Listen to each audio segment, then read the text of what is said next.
simplement vous dire que je plains vos administrés à la fois dans votre département et dans votre commune si vous gérez les choses comme ça. Vous dire que toutes les dépenses que fournit l'État, ce sont des dépenses pour les Françaises et les Français. Dire que les 5 milliards de coupes dans les collectivités territoriales, ça équivaut à peu près à 135 000 postes de pompiers. J'imagine que cela, vous vous imaginez que ça ne concerne pas les Français et que ça fait partie uniquement de l'effort. Honnêtement, on est très inquiet de savoir que ce sont des gens comme vous qui dirigent le pays quand vous n'êtes pas capable de faire la différence entre la gestion publique de l'État et la gestion d'un ménage. Nous sommes avec Alexandre Touzé. Bonjour. Bonjour. Vous êtes vice-président du département de l'Essonne, Kazakh LR, les Républicains.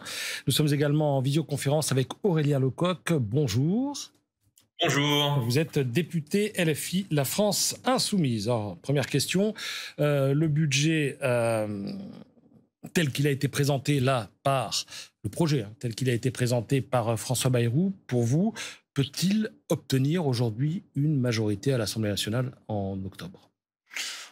Alors, je ne sais pas, parce que derrière les intérêts et les questions financières, il y a des intérêts politiques. Et au mois d'octobre, il faudra voir la situation politique. Quels seront les intérêts personnels des partis politiques par rapport à l'élection présidentielle? Parce que malheureusement, l'intérêt général n'est pas toujours au rendez-vous. Ça va être en fait les intérêts, vous le dites, vous êtes dit cash, c'est les intérêts de chaque parti qui vont commander leurs décisions. On a un affaissement de la vie politique très clair depuis quelques années. Et malheureusement, on a des lectures qui sont très liées à l'élection présidentielle et qui sont peu liées à l'intérêt général et à la lecture du budget.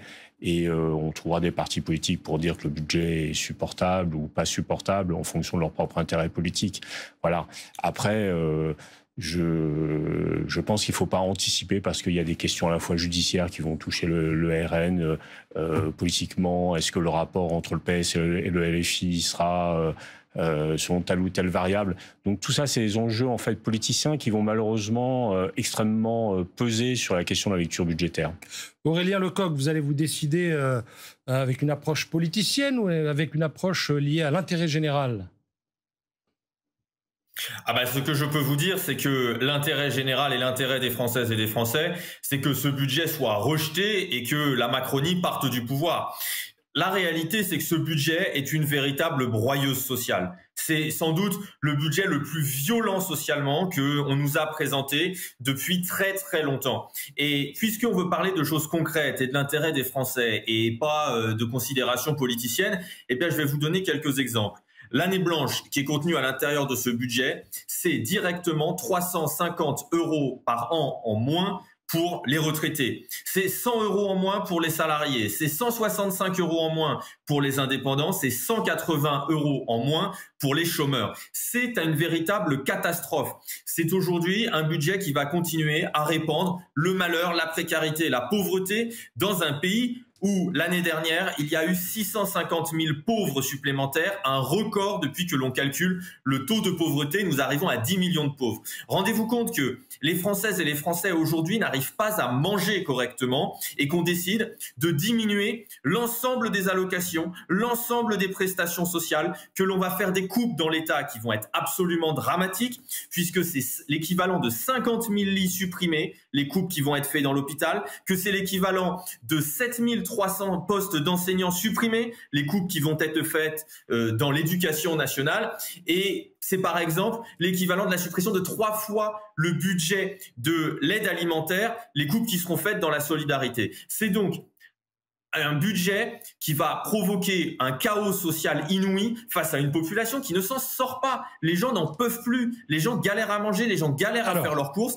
et on veut encore les matraquer. Pourquoi ? Pour protéger les intérêts des plus riches de ce pays, puisque eux sont encore une fois largement épargnés. Et il faut le dire, on nous explique à longueur de journée qu'il n'y a plus d'argent en France. La France est un pays qui n'a jamais été aussi riche qu'aujourd'hui. Mais l'argent est accaparé par une toute petite minorité de la population à qui Macron a fait des milliards et des milliards de cadeaux. On va partager le temps de parole un petit peu, Aurélien Lecoq. Si je vous écoute, si j'écoute aussi d'autres figures des différents partis politiques, j'ai le sentiment que pour l'instant, il n'y a pas de majorité. Il y a de fortes chances, du coup, que le Premier ministre utilise le 49-3. Est-ce que vous considéreriez, vous, que c'est une tentative de passage en force ou pas ? Alors, je crois qu'il faut quand même rétablir une certaine... on a un niveau de dépenses publiques qui correspond à 57% du PIB. Donc, on se rapproche plus de la Corée du Nord qu'un régime ultralibéral, si vous voulez. Enfin, je veux dire, il faut savoir que hier... Mais ma question, c'était passage en force. Hier, pour répondre quand même aux députés LFI, hier a été le jour de la libération fiscale. Oui. C'est-à-dire que les travailleurs français, ceux qui bossent et qui payent des impôts, ont commencé à gagner leur vie pour leurs besoins personnels hier. Donc, enfin, je veux dire, sur l'ultralibéralisme... C'est le débat sur les 50% à peu près de prélèvements obligatoires. C'est même pas 50 milliards, c'est 25 milliards. Si on compare par rapport au budget 2025, les 50 milliards, c'est si on continue en tendanciel le budget 2025. D'accord, mais on a bien compris effectivement ce qui vous différencie de la vision d'Aurélien Lecoq. Vous êtes pour faire des économies. Lui, il pense que l'argent, on peut le trouver ailleurs ou qu'il ne faut pas faire forcément d'économies. Mais le 49.3, est-ce que vous considéreriez que le Premier ministre tente de passer en force et devrait à ce titre être sanctionné s'il utilise cet article de la Constitution? Écoutez, c'est un choix, je pense, de nos concitoyens et de nos concitoyennes de donner une majorité absolue à personne dans cette Assemblée. Les Français ont fait un choix. Donc si le Premier ministre utilise le 49.3... Ils ont fait un choix dans une Constitution... C'est parce que les Français l'ont voulu. Qui est connue par tout le monde. La Constitution, elle est connue par tout le monde. Elle n'appartient pas ni à François Bayrou, ni à LFI, ni au LR, ni... La Constitution, elle est posée, elle était antérieure à l'élection législative. Donc, elle est républicaine, la Constitution, sauf si on veut remettre en cause la forme républicaine du gouvernement. Mais elle est connue. Les Français n'ont pas donné de majorité. Et donc, le Premier ministre, comme tout Premier ministre dans cette situation, c'était le cas de Michel Rocard, quand c'était le premier Premier ministre avec une majorité relative. Qui avait utilisé beaucoup de 49.3. A utilisé des mécanismes, ce qu'on appelle le parlementarisme rationalisé, c'est-à-dire qu'on permet le vote bloqué, le 49.3, un certain nombre de mesures qui sont prévues dans la Constitution. C'est pas une sauvagerie exceptionnelle que d'appliquer la Constitution, quand même. D'accord. Alors, bon, vous l'accueillez, je ne dis pas avec bienveillance, mais non, mais c'est pas... Sans acrimonie particulière. Ce qui n'est peut-être pas tout à fait le cas d'Aurélien Lecoq au nom de LFI. Vous avez d'ailleurs déjà prévenu, je parle de LFI, il y aura sans doute dépôt d'une motion de censure. Qu'est-ce que vous souhaitez, que le Rassemblement national vote avec vous cette motion de censure ? Ce que je peux vous dire, c'est que moi, j'ai la certitude que ce budget de violence sociale signe l'arrêt de mort de la Macronie. Oui, il y aura une censure et oui, j'espère qu'elle sera adoptée. Je pense qu'elle sera adoptée parce que je pense qu'il y aura une majorité pour rejeter ce budget. Le Rassemblement national... Est-ce qu'elle sera adoptée avec le RN? Est-ce que vous acceptez que le RN vote avec vous sur une éventuelle motion de censure?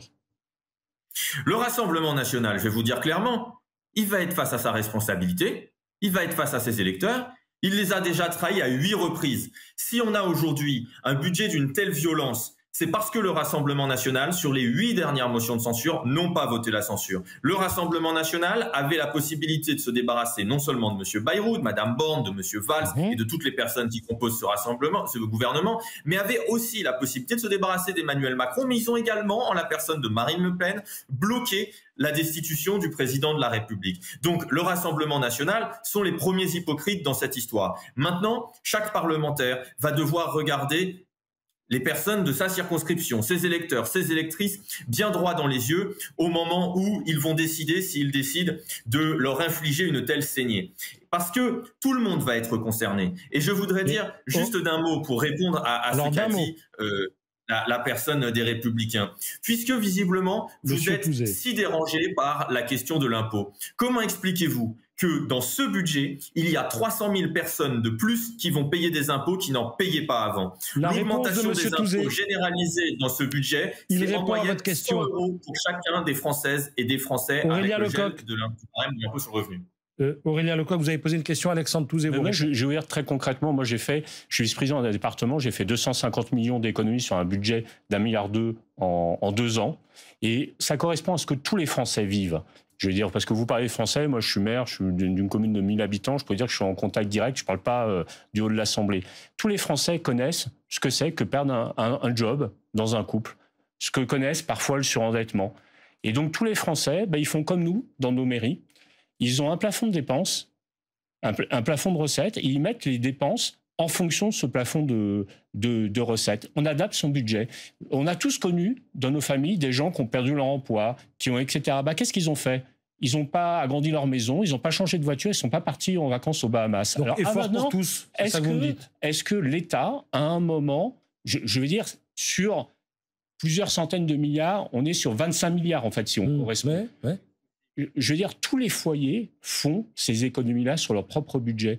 Pourquoi l'État, on est sur un petit pourcentage, hein, si on regarde le budget de l'État, le budget de la sécurité sociale, ne ferait pas cette mesure d'économie, ne dirait pas, voilà, ce que je fais moi avec mes habitants. C'est-à-dire, je dis, voilà, j'ai pas l'argent, on définit ensemble nos priorités. On en a quelques-unes, l'éducation, la santé, la sécurité. Et puis après, le reste, eh bien, on dit, on fait moins, on reporte. On n'est pas toujours obligé. C'est ce que font tous les foyers au quotidien. Pourquoi l'État ne fait pas la même chose? Alors, droit de relance, court, avec une réponse courte derrière, d'Aurélien Lecoq.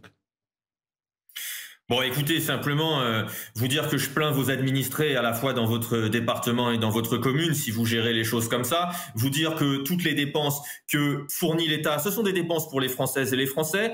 Dire que les 5 milliards de coupes dans les collectivités territoriales, ça équivaut à peu près à 135 000 postes de pompiers. J'imagine que cela, vous imaginez que ça ne concerne pas les Français et que ça fait partie uniquement de l'effort. Mais un dernier mot pour dire que, honnêtement, on est très inquiet de savoir que ce sont des gens comme vous qui dirigent le pays quand vous n'êtes pas capable de faire la différence entre la gestion publique de l'État et la gestion d'un ménage. Il y a une différence absolument énorme entre un ménage et un État. C'est qu'un ménage, un individu, il ne choisit pas son niveau de revenu, il ne choisit pas ses recettes. Alors que l'État, oui, choisit ses recettes. Et puisque vous parliez du niveau de dépenses, sachez que depuis qu'Emmanuel Macron est Premier ministre, le niveau de dépenses a globalement stagné. Il est passé de 56 à 56,7 points de PIB. Par contre, celui qui s'est effondré, c'est le niveau des recettes, qui est passé de 45,2% à 42,8%. C'est 75 milliards de recettes que nous avions, que nous devrions avoir, et qu'Emmanuel Macron a dilapidé en cadeau aux plus riches. Donc oui, nous pouvons continuer à soigner les gens en France. Oui, nous pouvons continuer à avoir des pompiers. Oui, nous pouvons continuer à avoir des soignants, à la simple condition que certains fassent effectivement un effort. Je pense là aux plus riches, dont les 500 plus grandes familles ont vu leur patrimoine doubler depuis qu'Emmanuel Macron est arrivé. Je ne crois pas que beaucoup de Français aient vu leur patrimoine doubler depuis qu'Emmanuel Macron est président de la République. Je précise que quand vous parlez de patrimoine, c'est une valeur virtuelle, hein, parce que parfois ça peut fluctuer en bourse et c'est pas de l'argent qui dort à la banque.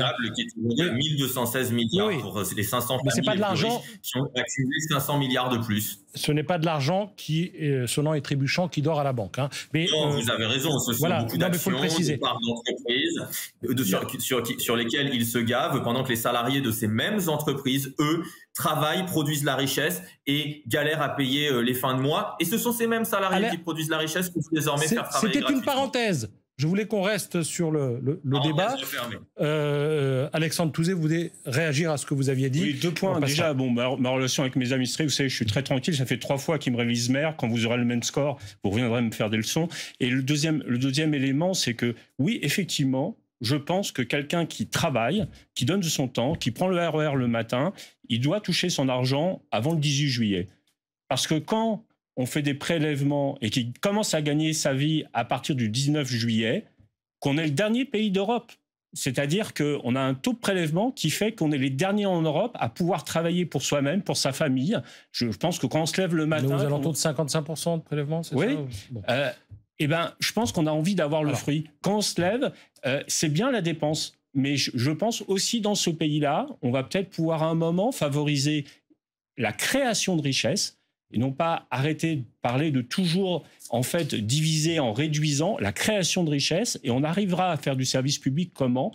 En créant de la richesse. Ça veut dire qu'à un moment, on diminue le taux de prélèvement obligatoire. Ça veut dire qu'on fait des économies. On est sur 25 milliards, en fait, par rapport au budget précédent. Je pense que c'est tout à fait accessible. Il faut simplement faire des choix et arrêter de voir la politique comme un côté Père Noël.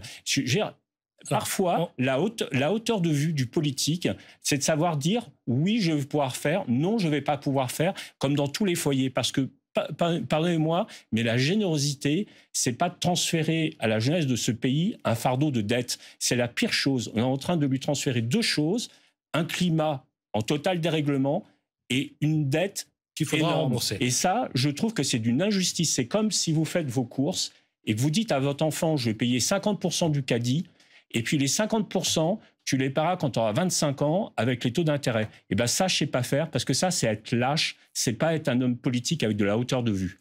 Alors, si vous le voulez bien, je voudrais qu'on revienne à la question de la censure éventuelle du gouvernement.